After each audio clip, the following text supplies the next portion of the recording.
How to remove or unlink the Sendit application from Snapchat. Hey everyone, welcome back to our channel How to Geek. In this video, I will show you how you can remove the third-party connection of Sendit from your Snapchat app. So make sure to watch the video till the end. Now Sendit is basically a free plugin for Snapchat which you can use to do some fancy filters. If you've connected your Sendit app to your Snapchat account before, you can remove the Sendit app, but just removing and uninstalling the Sendit application will not unlink it from your account. In order to unlink the Sendit application from your account, what you need to do is you have to go ahead and then open Snapchat first, then tap on the Bitmoji avatar from the top left hand side of the screen, then tap on the gear icon from the top right hand side of the screen.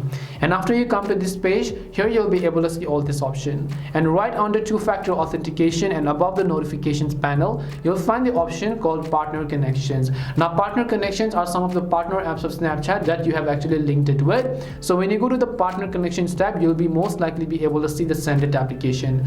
Now if you don't see it, it means that your Sendit app is not connected to Snapchat, so you don't have to worry. But if it is, then you just need to tap on the Sendit application. Here from the bottom, just choose the option called remove app, and it will remove your data from the Snapchat app as well as the Sendit application, and it will simply remove the connection as well. And that's all it takes to unlink the Sendit application from your Snapchat account. We hope the video was really helpful, and if it did help you, then make sure to leave a like and subscribe to our channel. If you've got any more questions, feel free to leave them down. Thank you very much for watching, and see you soon in our next video.